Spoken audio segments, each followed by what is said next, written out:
Здравствуйте, друзья! Сегодня вы увидите, как мы совершим перелет через реку Волгу с помощью канатной дороги.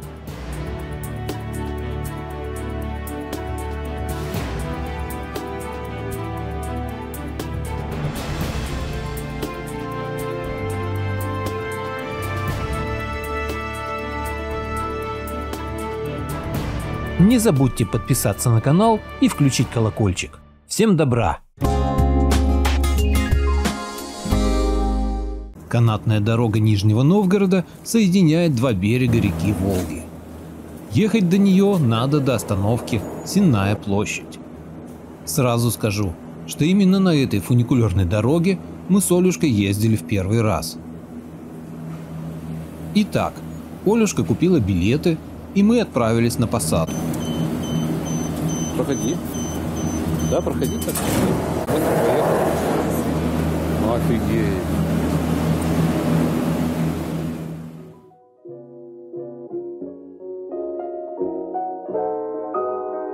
На другом берегу станция канатки расположена в городе Бор. Во времена СССР город Бор славился своим стекольным производством. 90% стекол в то время, устанавливаемых в автомобили, поезда и прочий транспорт, были изготовлены в городе Бор.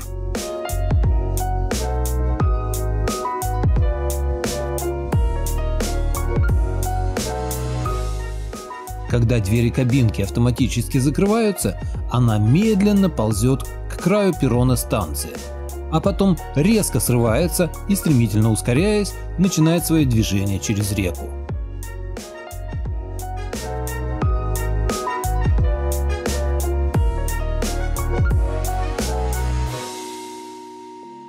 Утром в будний день в сторону Бора народу не было вообще, так как рабочий день был уже в разгаре, и все трудящиеся из Бора уже вовсю трудились в Нижнем Новгороде. Поэтому обратно домой они поедут уже к вечеру.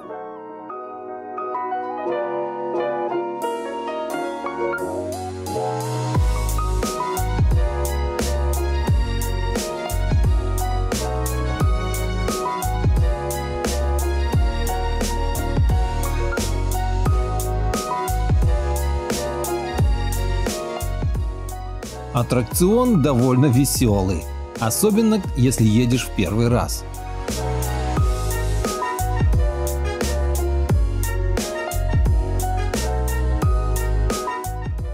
Но человек ко всему привыкает, и если ездить каждый день, то страх притупляется. Забегая вперед, скажу, что обратный путь из Бора в Нижний Новгород уже не вызывал таких сильных эмоций, как начало нашей поездки.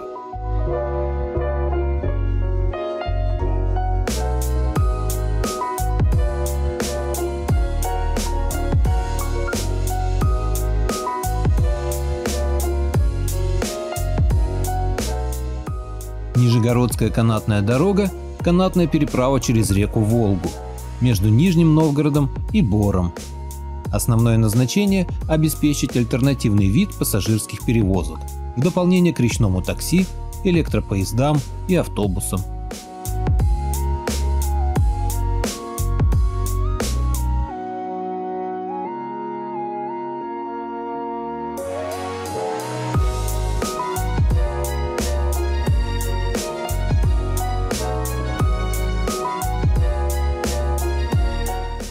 На практике канатная дорога стала также представлять туристический интерес для гостей города, благодаря открывающимся во время поездки панорамным видам.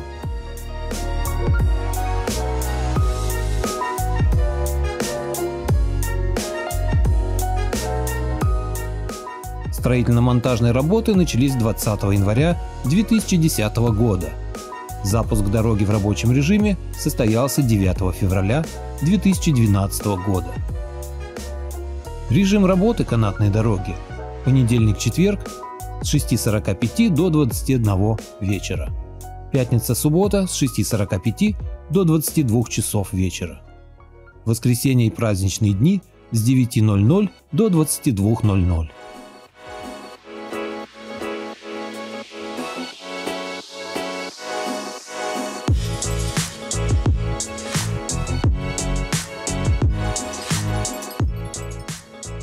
Пропускная способность дороги около 500 пассажиров в час. Длина дороги составляет 3661 метр. При перепаде высот в 62 метра. Число опор 10. Под вокзалы и опоры было выделено 31,8 га в Нижегородском районе и 29,6 га на Бару.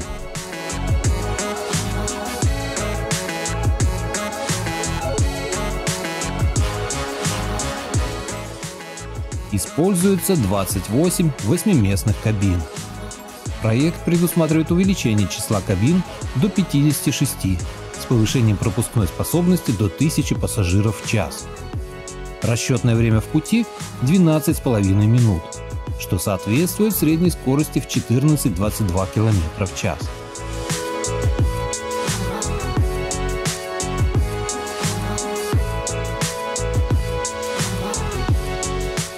Нижегородская канатная дорога имеет самый большой в Европе безопорный пролет над водной поверхностью – 861 метр.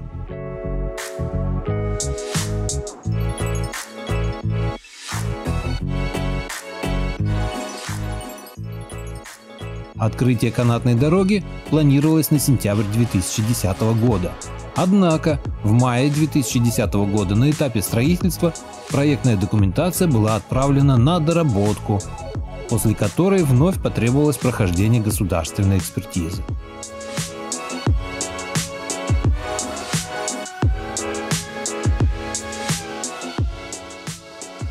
По словам директора ОАО «Нижегородские канатные дороги» Павла Фомичева, к декабрю 2010 года все работы по установке опор были выполнены. Сроки открытия были смещены на второй квартал 2011 года. Однако в феврале 2011 года еще велись работы по монтажу опоры Т-7, расположенной на острове.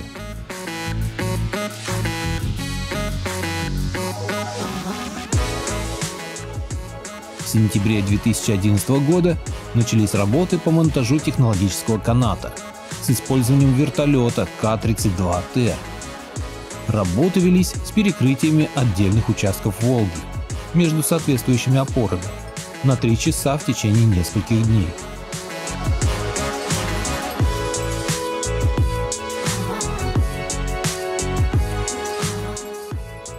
Всего для доставки металлоконструкций для опор потребовалось 78 автопоездов. Для доставки оборудования 47 грузовых автомобилей. Для доставки каната использовались также морской паром и железнодорожный транспорт. Первыми пассажирами в испытательной поездке стали 16 чиновников во главе с губернатором Валерием Шанцевым. Изначально планировалось провести испытания с помощью мешков с песком, однако их провести не успели. Поэтому было решено заменить мешки с песком живыми чиновниками. Хоть здесь их использовали по назначению.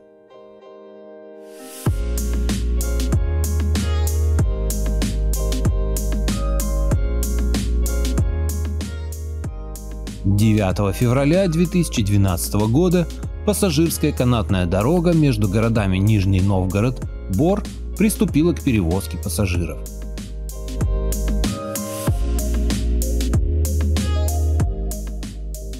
Уже через неделю после пуска, 15 февраля 2012 года, из-за сильного ветра произошло срабатывание автоматики, и канатная дорога была остановлена. Для обеспечения перевозки всех пассажиров компания «Логопром-Борский перевоз» дополнительно к 2 судам на воздушной подушке «Хивус-10» на линию были выведены 48-местные суда «Хивус-48». 25 февраля ситуация повторилась. Автоматика из-за порывов ветра останавливала канатную дорогу 9 раз, после чего перевозки были приостановлены на несколько часов. Кстати, как это отключение из-за ветра происходит, мы с Олюшкой испытали на себе. Об этом расскажу чуть позже. –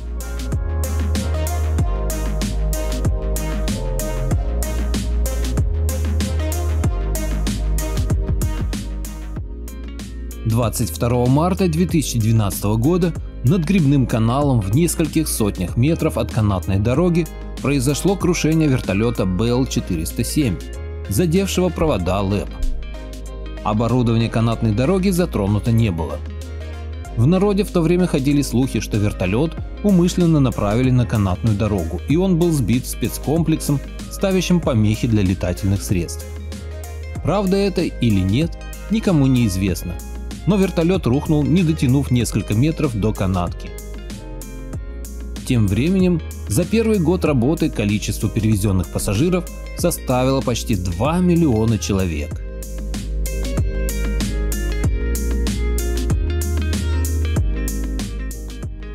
Утром 31 июля 2014 года на канатной дороге случилось ЧП.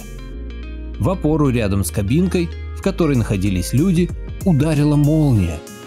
В это время в Нижнем Новгороде была сильная гроза, и работу канатной дороги было решено приостановить. Однако на пути движения в кабинках уже находились люди.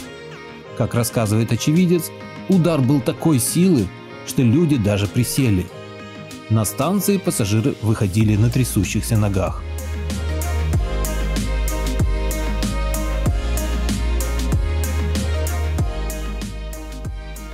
К октябрю 2015 года перевезено 6 миллионов человек, к августу 2016 года 8 миллионов человек, а к апрелю 2018 года 10 миллионов человек.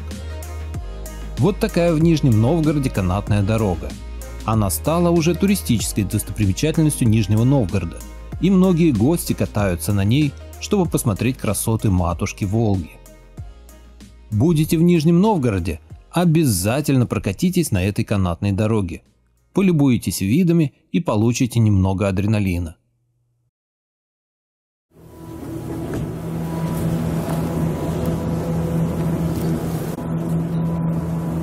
Метро-то есть, канатная дорога-то есть, Да. все есть. Да.